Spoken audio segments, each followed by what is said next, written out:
And at the end of the year, he applied again and again was not accepted. And it took the next generation for my daughter to be accepted here. I was at a grand rounds at OHSU, and there was a physician, a black doctor from the East Coast, who was talking about health equity, and there was an opportunity for some question and answer and talking about how much things had changed. And my mother had come to the grand rounds, and she pointed out that for her there is change because my daughter is sitting here in this auditorium as a physician, and her father, who was highly qualified, applied to go to medical school at the same institution several times and wasn't even given an interview. So there's change, but we still have a long way to go. I think it's important that people's stories are told. The first time I said to a non-person of color what my experience was in medical school, I think they were horrified. My journey to become a pediatrician started with my parents and who they were, and feeling like education was one of the avenues that they could get out of the circumstances that they were born into. My dad had 14 brothers and sisters. My mom, grew up in an environment where I can remember when my grandmother got a paved street and a working toilet in the house. But they met at college and put a really high value on education.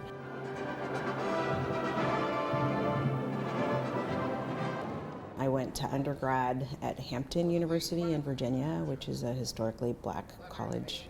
I think that was one of the first times where I felt like I could be myself for an extended period of time. Having black professors and black students where I didn't have to kind of put on that armor. I didn't realize how much I took that for granted when I moved to Portland in the late 80s. This is Channel 2 News at 5. Several thousand people greeted Portlandia's arrival at the seawall. My kind of first gathering with other medical students in my class, I was singularly peppered with questions about what was my MCAT score and what was my GPA and where did I go to school. And no one made an assumption that I had done a research project or that I had done volunteer work or that I was pretty competent in a second language, but pointedly, some directly, some indirectly, implying that I didn't deserve to be in the class, or that if I was there, it's just because of the color of my skin. I was also told early in my med school career that there was a lot of opposition to admitting me, specifically because I was black, and that there hadn't been a black student in several years, and the doors would kind of swing open or close depending on how I did.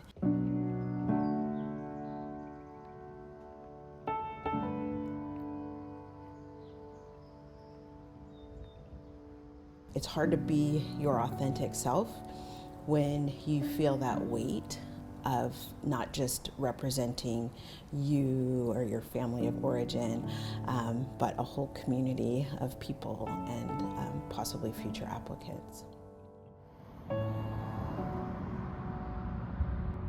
Moving to Oregon was a culture shock.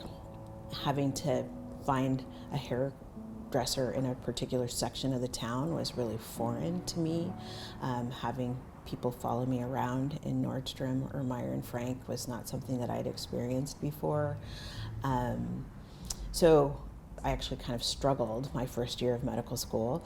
And so, people talk about having kind of imposter syndrome. I kind of started to doubt myself. But there was an anatomy instructor who sat down with me several times during my first year and just encouraged me and encouraged me to kind of look at where I was going rather than where I was. And so to not be discouraged by biochemistry and genetics and my cadaver, but to look at, why do I want to be a doctor?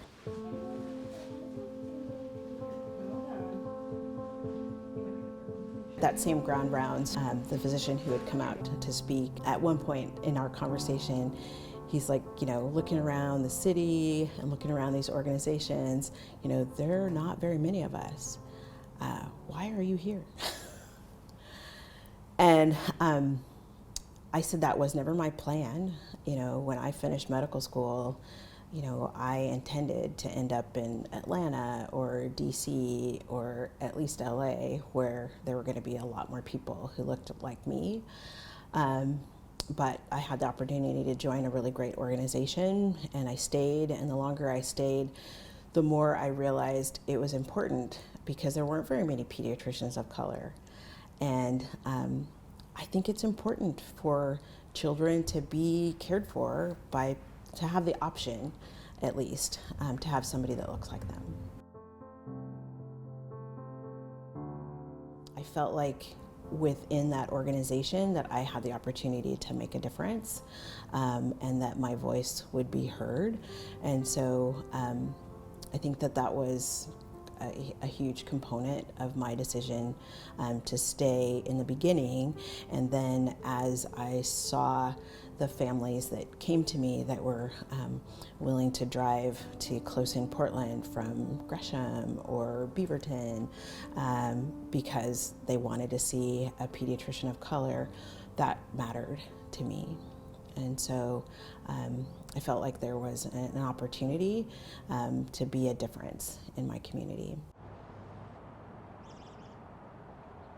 In the different roles that I've had opportunity to be aware of situations where people of color have really struggled because of the environment and atmosphere. And so I think it's important as leaders that we hold ourselves accountable to what we say we believe.